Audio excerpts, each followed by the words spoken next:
Hey everybody, and welcome back to the Everyman's Odyssey podcast, where we explore the challenges and values of authentic masculinity through sharing stories and ideas. I'm your host, Nichole McClure. Now, if you've been following Everyman's Odyssey on social media, which I hope that you are, but if you have been, you'll see that I've been pretty excited about this next episode.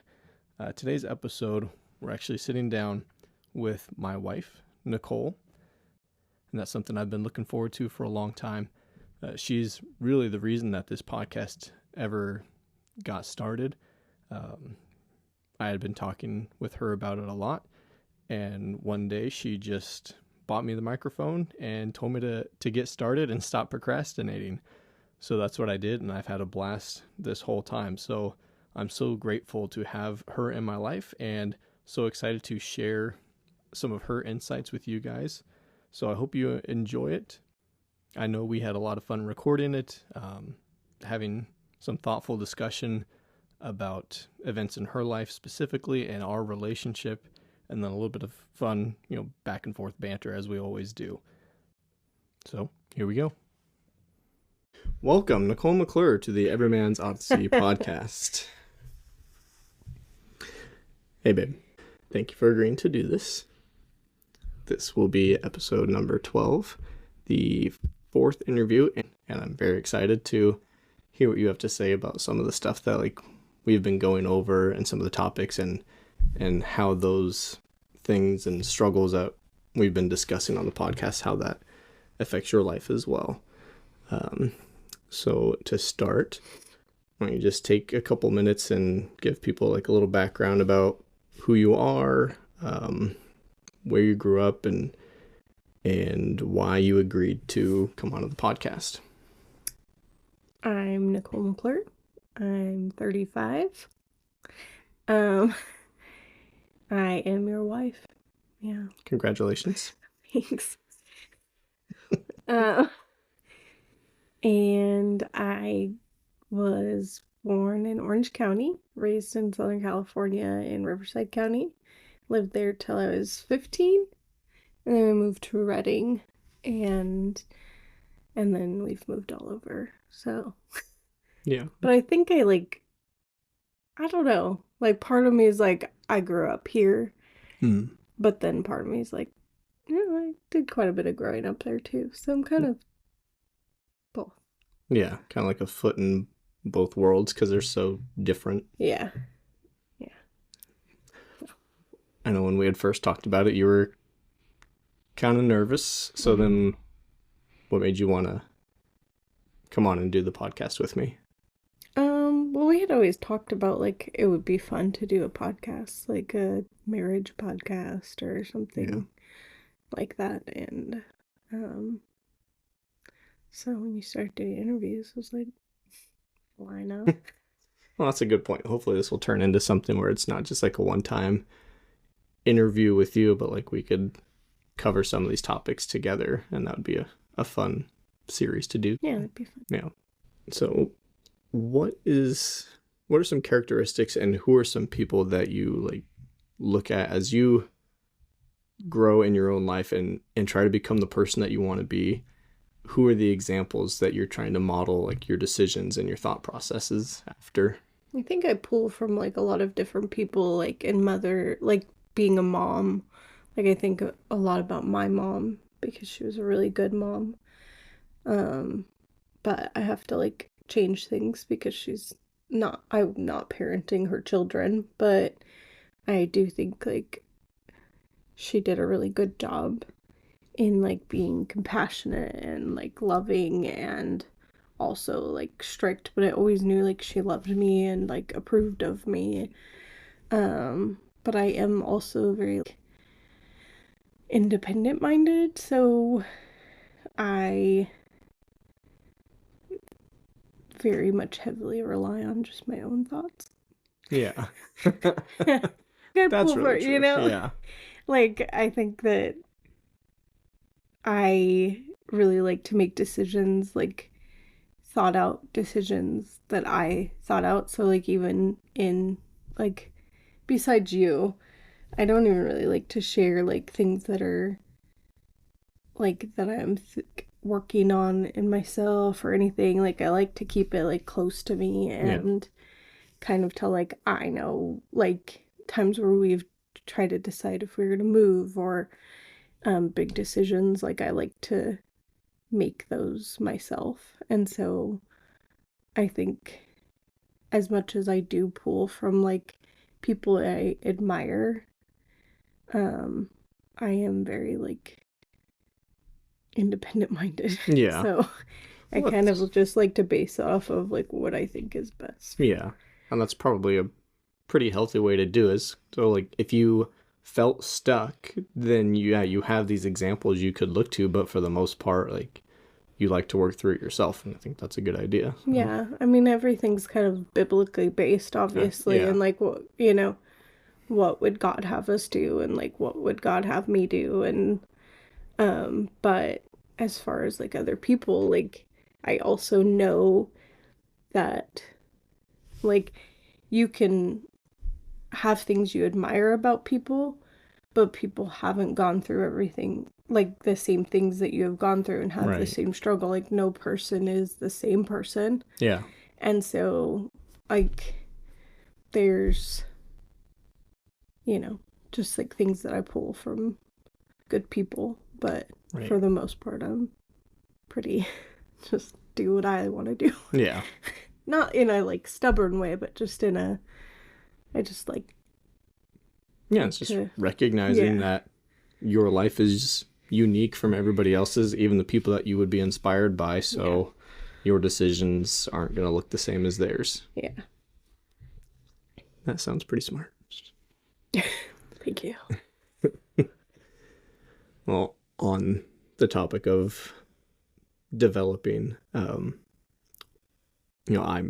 might have an idea of some of these, but like, what is something that, like a habit that you struggle with starting, or a habit that you're struggling to stop? One or the other, or both, but something that when you look at who you want to be, whether it's 6 months, 10 years down, like the ideal version of yourself, what is that person doing that you're not doing, or what are they not doing that you're still struggling with? I think that I am working on a lot this year that I like used to struggle with, and it's still like a climbing mountain, like in like being a healthy person. Yeah. And so it's still like a daily battle though, like trying to like make sure that I'm making the best choices like for my body and for it's like it's a lot of mental work. And so I think that's like the best part of right now, like how far I've come, but Yeah. also like what I'll probably always be continuing to do, because I'm trying to like unlearn things that I did for, you know, how many years I lived like that. Right. So when you say healthy person, are you talking like specifically and exclusively about physical health, or that like highlighted portion of your life is opening up areas of improvement and other things too? I think it's physical and mental, because like being so unhealthy like was making me so unhappy. And so mentally, like I know that there's things that if I do every day, like it makes me a better person, a better mom, a better wife, like just in general. Like I know if I like get my workouts in and then eat good and like I feel good about the choice that I'm making, then I'm going to feel good like in turn for everybody else.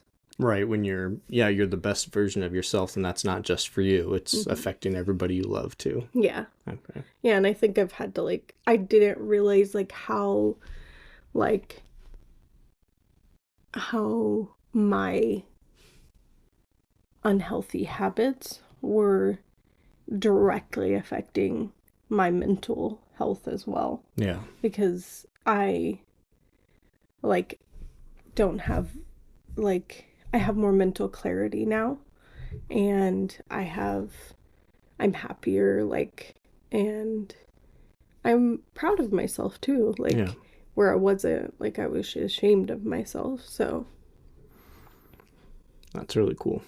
Especially to think of, like, if you look at, like, to the day, a year ago, how you were living your life and how you felt mentally and the choices that you were making, and compare that to today, it's a huge difference. So then to look like a year into the future and see your constant progression is really exciting. Yeah, I hope it's, like, ever growing and, like, still, like, because even where I started doing really well, then I've, like, added on, like, started eating better, and then I started walking, and then now, like, going into the gym and strength training and, like, all those things, like, I've thoroughly enjoyed as well, like, which before I dreaded all of that. Yeah. So, yeah. So is there any piece of advice that you received from somebody, or a quote or a Bible verse that you feel like changed the course of your life, or kind of serves as like this guiding light or purpose, as you go through life? There's a couple things. There's when I was actually moving from Southern California to Redding, somebody shared a Bible verse with me because they knew what a hard time I was having. They shared Romans 8:28 with me, which I can never remember the exact wording off the top of my head, but it says, "And we know that in all things God works for good for those who love him and who have been called according to his purpose." And so that has been like a very guiding light in a lot of things that like we've gone through in like in my younger teenage years, but also like going through adulthood, like just remembering that, I mean, especially because like that verse is from Paul, who's like in jail. Yeah, he's been through some and like he can say that, like he can still say like God is working all things for good, even if you're like aren't like prevalent to that and you don't know like what that looks like. Like I know that if I trust him, that will be true. It's not always easy. And I haven't always like leaned on that, but it has been something that always like comes like back to me when we are like struggling. Yeah. And then also a few years ago, and we had talked about this before, like when I was doing teaching for makeup, I had a friend say to me, like, when I was like really self-doubting, I was like, she was like, who's speaking to you in that? Like when you're saying like you can't do it or you're not good enough or like you're gonna fail, like who are you listening to? And so then that's been something like, and that now I can kind of carry with me, because like God doesn't speak to you that way. Like God is love and God is patience and he's kindness. Like, and Satan is like chaos and self-doubt, and he would do anything to like get you out of God's will and purpose, especially if you're doing something like that aligns, and he can see that. Like he's gonna attack you really heavily. And it was something that like I had to tell myself like every single day during that time, because I was traveling doing makeup. Or well, I was teaching people and I was having to like stand in front of large crowds. And I was really excited and I had like done a lot to catapult my career to that, but it was also very much like still like a who am I to be doing this? Yeah. Like, so um I just remember like every day before starting, I would just like be like, whose voice am I hearing right now? And I'm like a very justice person, so the thought of like Satan winning over me is like very like, nah, like that's not gonna happen. Like, we're not letting Satan win today. Yeah. So yeah. So when it comes to like going back to the Romans verse, that's a really hard thing to hold on to as like an absolute truth that like all things work for good. What are some things that you've been through that like in the moment absolutely do not feel good, like they're not working for good, it feels like it's working against you, and then whether it's just patience or whatever happens, like those things that felt awful, now you have seen them work for good. I think like definitely parts, one of the biggest things like that I can think of now is like when I was supposed to go and work in that salon Mm-hmm. after esthetician school, and things were going really bad with the owner, and being attacked very like in my character, and I was like very convinced throughout that whole time that this was what was gonna like catapult us into like having like a good Financial security. yeah, like Yeah. good financial security. Like we were not in like the best place, and um so like I was convinced that that was it, Yeah. and I stuck out for like a very long time, and there was a very long time after that that I like did not understand like why I went through all that. Mm. Like, because I went like to be in that salon, I went to esthetician school. Right. Like, It's a lot of and hard work. yeah, like, and, but like I grew so much in like the thought process of like who I was, and listening to the right voice again. Mm-hmm. And it made me very like more confident in my career, because I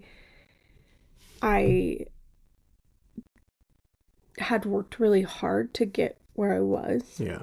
And to build the clientele I had, and to like be doing the things that I was doing. And they had asked me to come work for them. Right. And then automatically, like, I felt like they were trying to take credit for, like, for what I had accomplished. Right. And,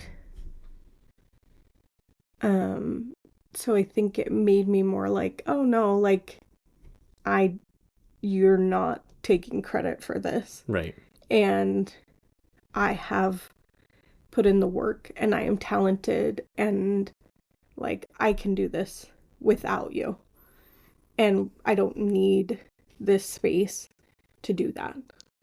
Right. Kind of like having that thrown in your face so aggressively by somebody else kind of like built up your immunity to struggling with like the imposter syndrome. Right. Like now you recognize it so you can fight it when it's coming internally. Right. And then too, like it also set me up to be at a place where like then I did go and work for this other company that I got to teach people, which was something like all along my whole career I loved to do. Right. Like the whole time I was working at the makeup counter and stuff, like that's what I loved. Like I loved teaching women how to feel beautiful again, or to learn how to do a technique that they were frustrated with, or more mature women like finding new products for their skin so that they like felt refreshed again. And I was able to go and like teach other artists, and like that's it was what I wanted. But had I not gone through all that, I may not have been at that place to like go and be in the position that I was in for that. Right. You might not have even said yes to it because you wouldn't have felt I the wouldn't have been confidence. able to. Yeah. Because I was like under contract that I wasn't allowed to right. do anything like that. Okay. So had I been in the salon, like they would have. You would have missed the opportunity completely. Yeah.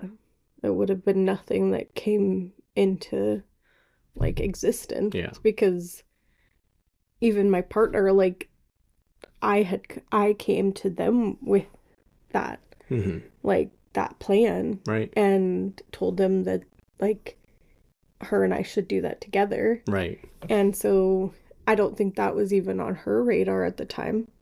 So both of us like would never have done that, and it was an amazing opportunity that like I'll never forget. Yeah. So, and that's such an awesome thing that I think you and I have both like individually and together have experienced, where when you reach the point that you're able to let go of the thing that you thought was like the sure thing. Yeah.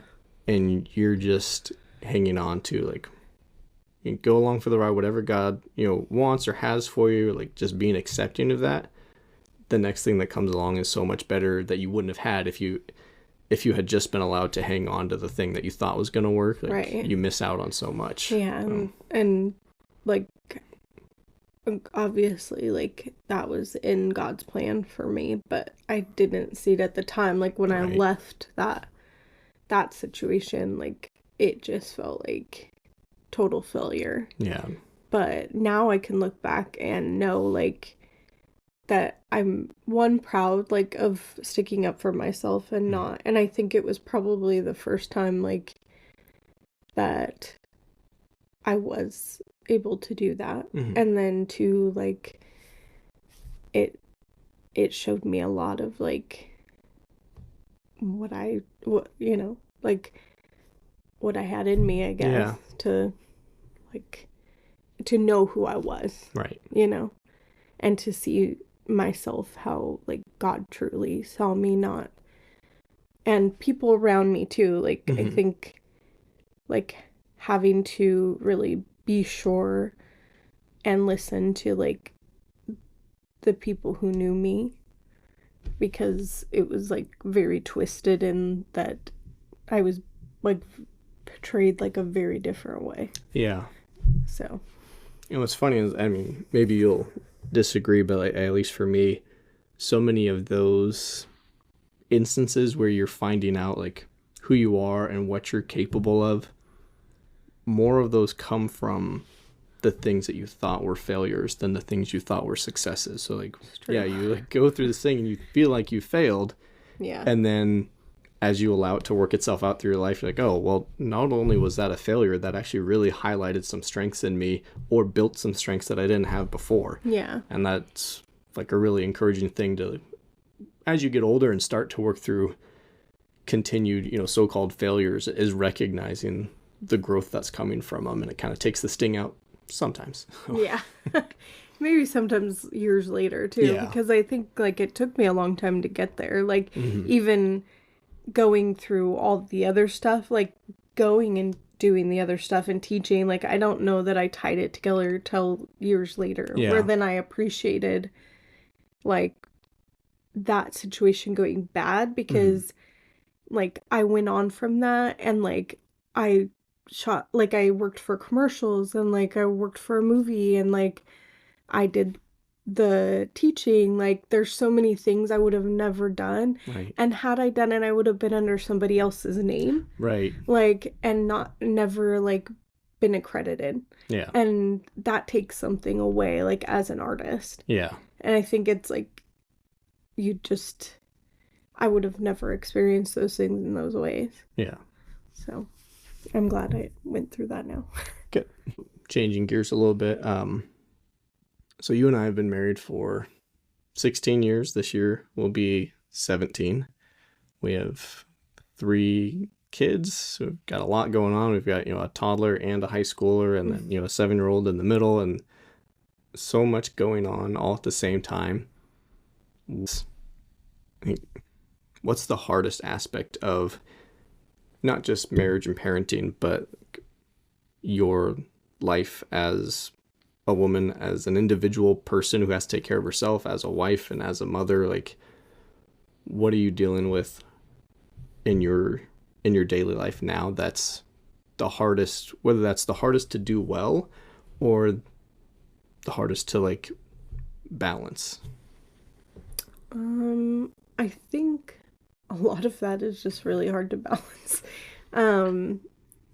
It's really hard to not have a career anymore. Like, even like it's such a like good place to be, but also it's not like we've like made it and so then like I can just be a stay-at-home mom and we're good. Like, I like do miss having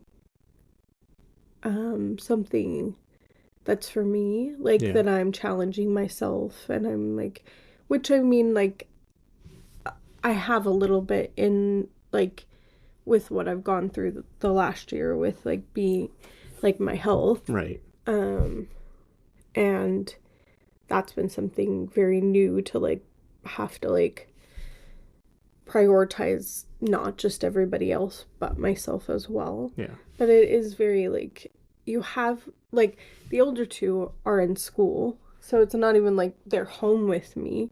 Right. I have Portland home with me, and like that's amazing, but it's also like very lonely too, like, and can feel a little bit like Groundhog Day, where I'm like picking up the same socks and cleaning the same thing, and like, and all like doing everything for everybody else but have nothing for myself. Yeah. And not because that's anybody's fault. Right. Like, that's just where we're at in life. But, and also wouldn't like change that either. Like, I mean, I would like to have something I could do from home for a job, but like, I wouldn't change having like being able to pick up my kids and like, and having these short years with Portland. Like, I wouldn't change that, but it also is challenging at the same time. Yeah. So even if it's like worth the sacrifice, does it ever make you feel like you're not seen, or that the rest of the world is kind of like moving on and you're standing still, like in the house, or just like in this mode of caretaker? I feel like you're very good at like seeing that, and like, you like can see that and like are like, hey, I've got this, like, take like, but yeah, like my, like, I don't have like a large social group, and so, and the majority of them are not like, nobody's a stay-at-home mom that I like have in my life. So everybody's working and everybody's got like life, which is like, not that I don't have life, but like they're kind of getting to do what they want, and they have like so much going on, and so it is somewhat like mom, like I think moms in general sometimes are just overlooked, like they're doing so much and have so much like on their mind and in like everything, but it's also like a very fulfilling thing too, so it's very hard, like, so it's like hard to say like, oh yeah, like I'm overlooked, because I'm not, like, but it can feel like just lonely. It really is just, it's just lonely, like, you're gone all the time and you're like with people and talking to people, and but like I don't have that, like, maybe once a week I'll go. And I'm trying to like be better at that. Like just getting out of the house. Yeah. Like not just staying home 5 days a week and doing the same thing. Like I try to take Portland out and do something at least once a week that is just out Break for the up that day. Groundhog Day thing. So yeah, because it is a weird like contradiction where both are simultaneously true, that like it is absolutely a fulfilling thing that you're doing, but then so very draining. mm-hmm. And yeah, I think sometimes I forget and I like normalize it, and it is normal, like it's, you know, that is our lives, but it's also really hard like to be someone like who so much about you is about like ensuring the best for other people. Mm-hmm. And then so the fact that you, I don't know, you've really blown me away, especially in this last year, because you have not gotten worse in any area of your life. Like it's not like now that you're focusing on your health and your fitness and you're doing all this stuff and you're setting boundaries with people and your relationships are getting better, like you're still as good or if not better of a mom and wife than you've ever been. So it's not like you're sacrificing that to take care of yourself here. Like you manage it all, and every time you improve on something, you improve on everything. And so I don't know, I guess I just want to encourage you. Like everything I see you try at, you succeed, and you always do better than you give yourself credit for, and it's impressive. Thank you. Thank you. You're... So along those lines, what's something that you experienced throughout that process that lets you know that you're doing something right, like through all the things that you're going through and the people that you're taking care of and the constant on of being who you are for the people around you? Like what's that reminder, like, okay, I got this, or I'm, you know, well, it must be working on some level because this.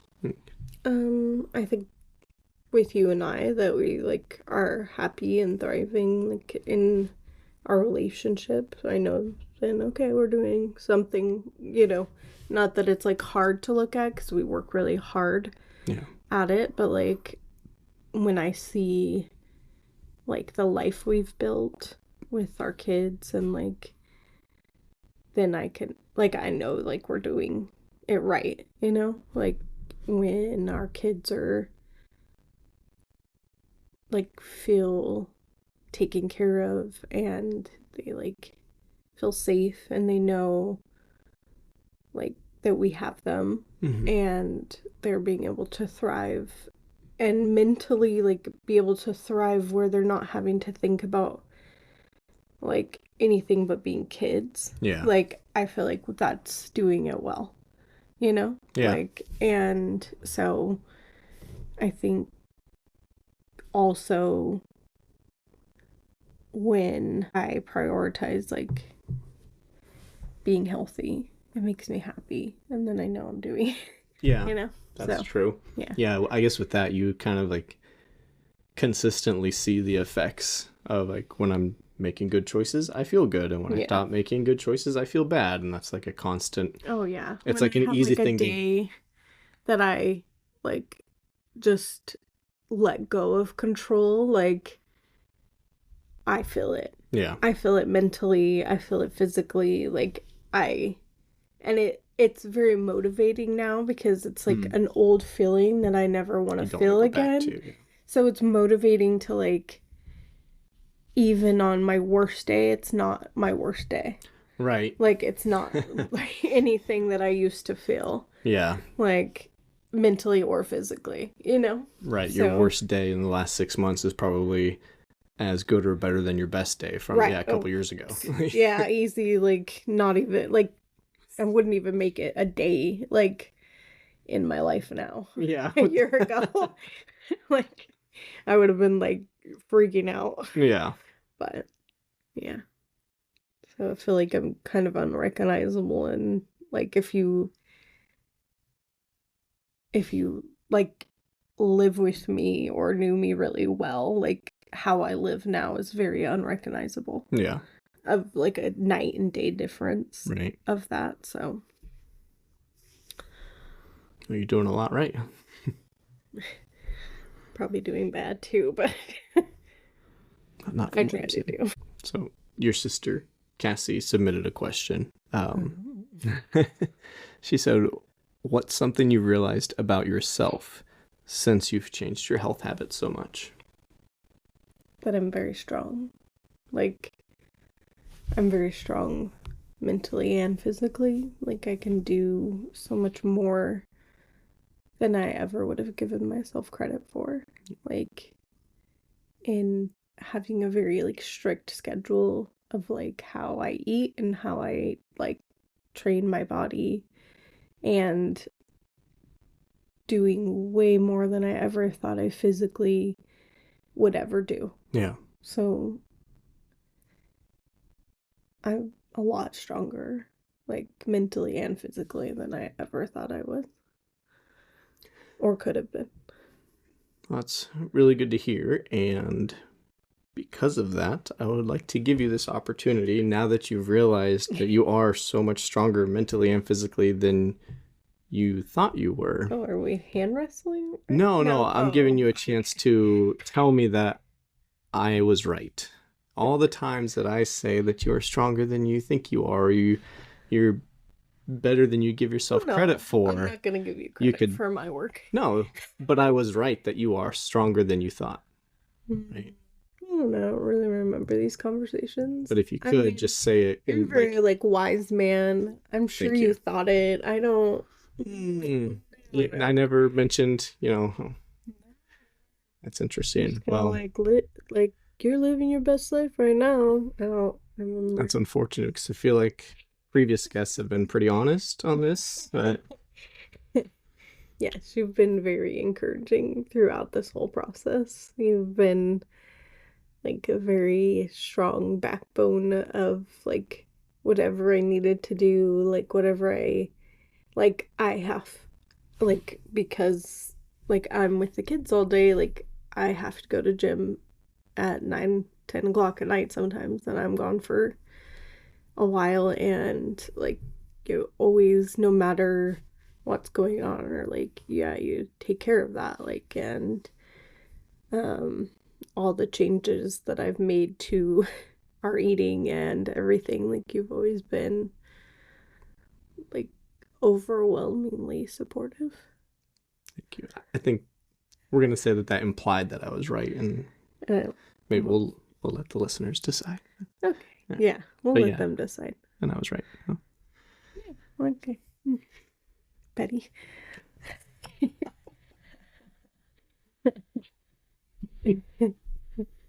Whatever you need to do at the end of the day, you know what I mean? Well, I'll edit this, and I'll put a clip in at the end. Yeah.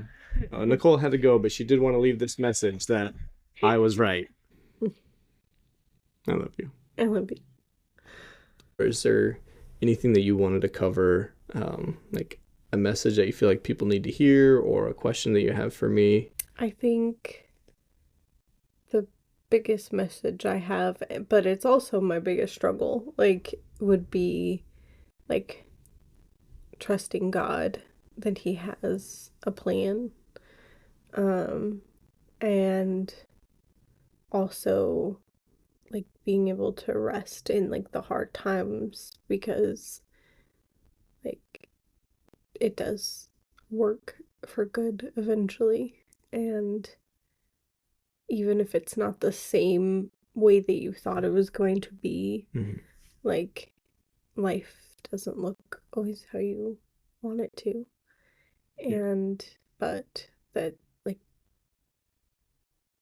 to focus on like the right things. Well, you were talking about resting in the hard times. How do you do that? It's not a literal thing where you're like, take a nap and wake up and everything will be better. So like, while the storm continues, while things continue to suck, how do you rest in that? I think you have you pray for peace. Yeah. And I know, like, I've heard, like, a lot of people say, like, think of the worst thing that could happen right now. Like, and then move forward, because the worst thing that could happen is probably not that bad.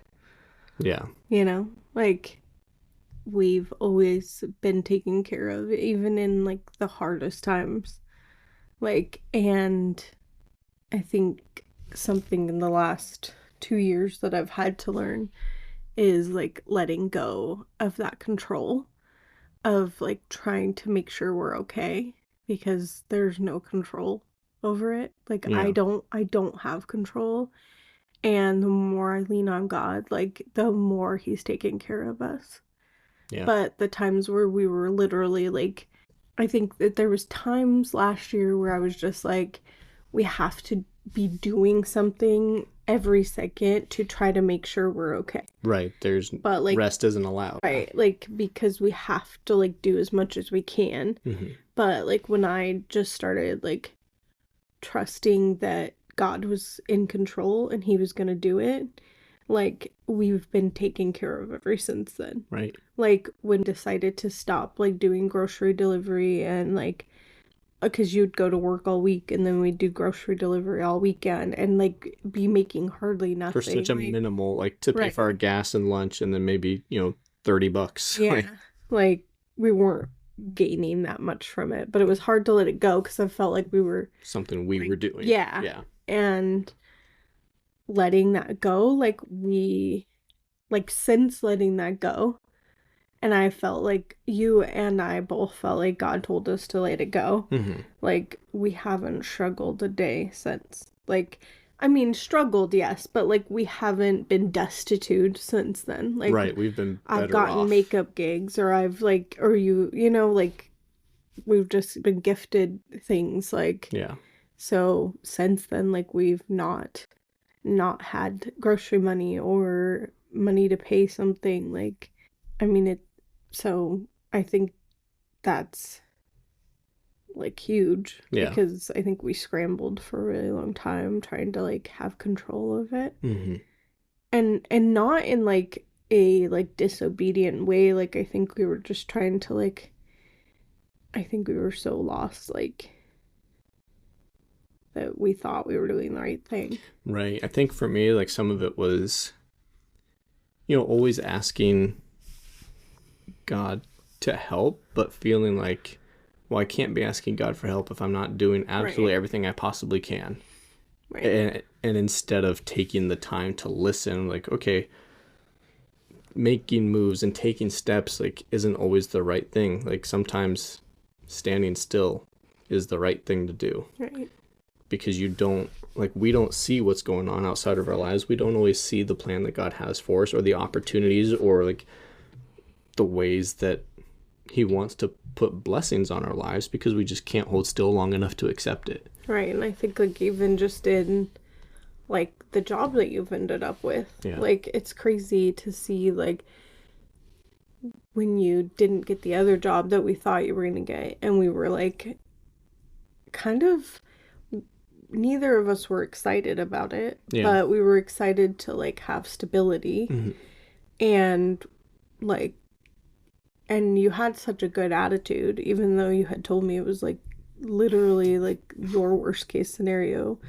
Like, you were just joyous and, like, having the opportunity, but to, like, not get that and not understand why, but then, like, so clearly, like, this door open up to what you're doing now, which is, like, just, I think, put you in a role that, like, God has prepared you for. Like, people have spoken over you, like, for as long as I've known you, like, to be, like, a shepherd. And now, like, you're in a position to, like, help people and bring them to safety, and, like, and in a real way, like, make a difference in a community, and, like, in a more compassionate sense than I think, like, you would have if you had gone down a different... Right. Like, you would have made a difference, but it would have been a different. Yeah. like this is more like within your character Mm-hmm. and like makes more sense in like words that people have spoke over like both of us really. Yeah.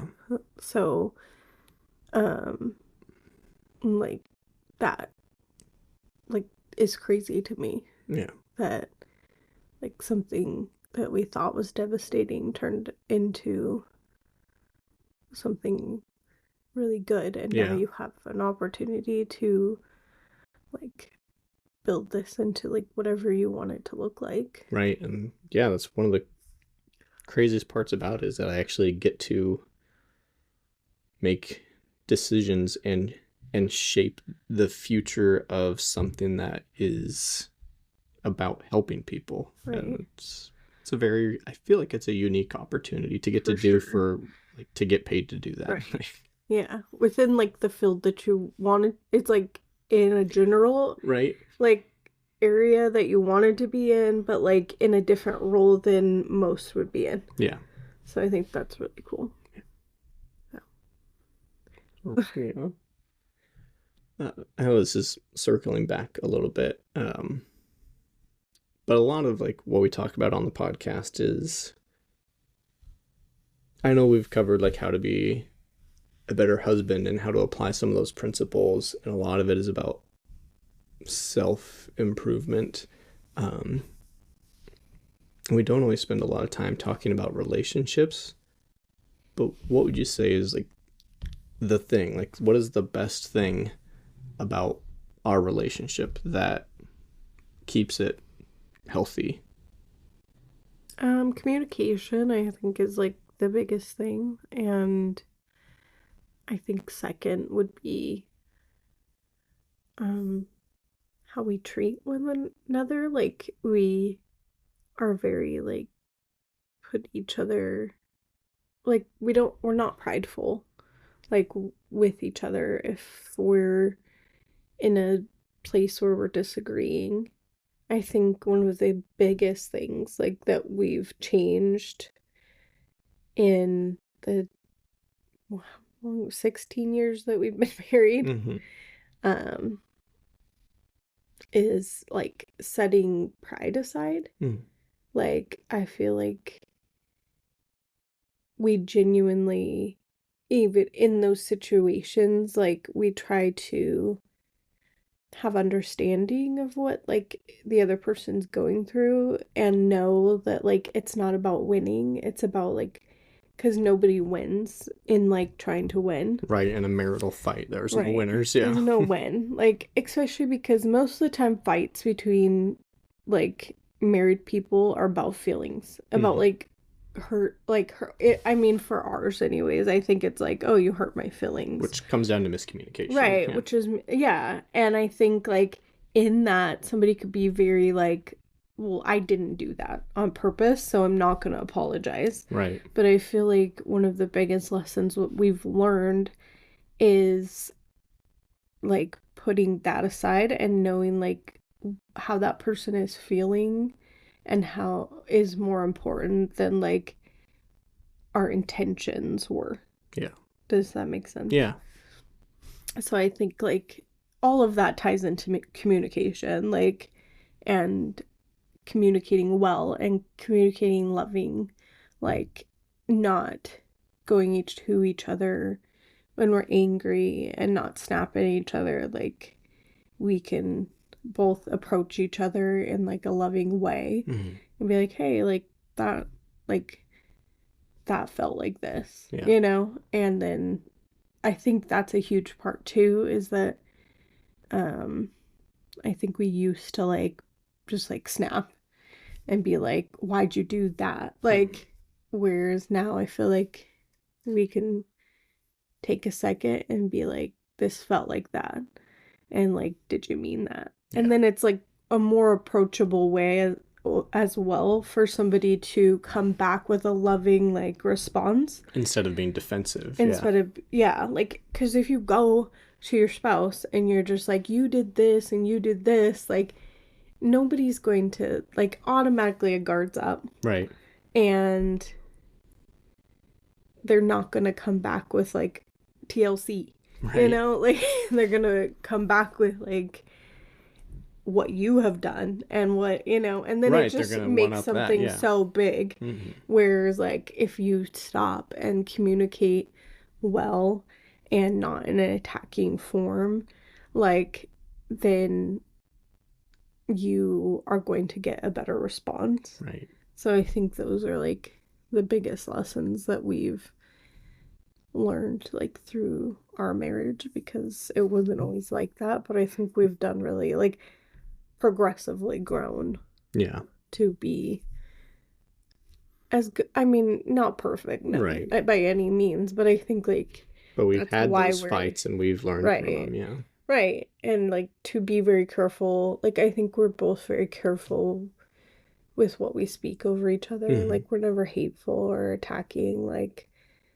we may feel attacked, but I don't think either one of us ever like verbally try to cut each other. Yeah, like I think we're both very careful, even in heated, you know, conversations, that we don't like tear each other down permanently, because those things have like very lasting, like you say things out of anger, but people, it carries with them for a long time. Right. You can say something that you don't mean just because you're mad, but then the person that you said it to is like, oh, that's what they really think of me. Yeah.